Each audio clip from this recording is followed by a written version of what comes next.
हमारे साथ मौजूद है बॉलीवुड एक्टर विवेक ओबराय, जो आज महाकुंभ में अपने पूरे परिवार के साथ आए और गंगा स्नान किया। हालांकि 2013 में भी विवेक ओबराय महाकुंभ में आए थे और इस बार दोबारा चूंकि 144 साल बाद एक अद्भुत संयोग बना है, तो उसका क्या महत्व है वो अपने आप में इस महाकुंभ को दिव्य और भव्य बना रहा है। विवेक जी, आप इस बार भी महाकुंभ में आए, 2013 में भी आए थे, तो क्या कहेंगे? इस बार महाकुंभ में गंगा स्नान किया, क्या महसूस कर रहे हैं? मैं बस बहुत अपने आप को सौभाग्यशाली महसूस कर रहा हूँ कि अ, आ सका, अपने परिवार को ला सका और यहाँ पे इस भव्य अवसर पर अ, इतने सुंदर दर्शन किए संगम के, त्रिवेणी के और बच्चों के साथ में एक एक सांस्कृतिक, पारंपरिक और आध्यात्मिक एक्सपीरियंस, एक अनुभव उन बच्चों को दे पाया। मेरे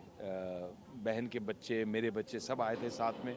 तो मुझे ऐसे लग रहा था कि माँ बाप ने जो हम में जड़ डाले, बीज डाले, अंकुर डाले, उससे आज भी हम उस फल का आनंद लेते हैं। धर्म और अध्यात्म में मूल इतने स्ट्रांग हैं, इतने अटल हैं। इसी तरह हमें बच्चों को भी करना चाहिए। तो ये कोशिश थी कि बच्चों को भी एक थोड़ी सी ज़्यादा हमारी संस्कृति, हालांकि बहुत लोगों ने मुझे कहा कि महाकुंभ में इतने लोग आ रहे हैं, मत ले जाओ बच्चों को, दिक्कत आ जाएगी। लेकिन हमने कहा नहीं, बच्चों को ले जाना बहुत ज़रूरी है। 144 साल में एक बार हो रहा है और इस चीज़ का अनुभव उनको आत्मीय रूप से बदल देगा। कि गंगा स्नान करने के बाद आपने यहाँ गंगा आरती भी की। मैंने देखा कि एक भाव आपके अंदर वो दिख रहा था, सनातन संस्कृति की भी आपने बात की, तो क्या कहें?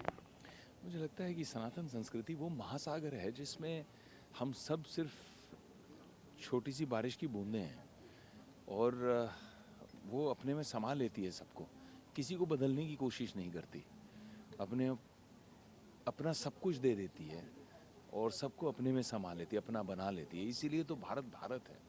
हजारों साल से भारत की जो एक का जो वर्चस्व है वो ये है कि हर सोच, हर विचारधारा, जब जब हम वेस्ट की हिस्ट्री पढ़ते हैं तो अगर आप एक धर्म में मानो या ना मानो, आपको या तो काट दिया जाता था, या किले से ठोक दिया जाता था, या लकड़ी पे जलाया जाता था कि आप भाई एथीस्ट हो।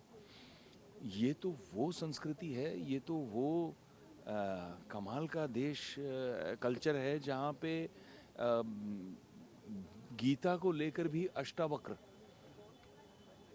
अपनी गीता, अष्टावक्र गीता लिखते हैं और उन्हें पूजा जाता है, उन्हें वही सम्मान दिया जाता है जो किसी संत को, महात्मा को दिया जाए। तो ये वो देश है इतना एडवांस्ड सोच विचारधारा में। तो अंग्रेज़ों की गुलामी सब थोड़ा सा पीछे कर दिया, लेकिन दोबारा भारत बनने निकला है विश्व गुरु। इस महाकुंभ में देखा जा रहा है कि चाहे देश का सबसे गरीब परिवार हो या देश का सबसे अमीर परिवार हो, नेता हो, अभिनेता हो, हर कोई महाकुंभ में खिंचा चला आ रहा है। क्या कहेंगे?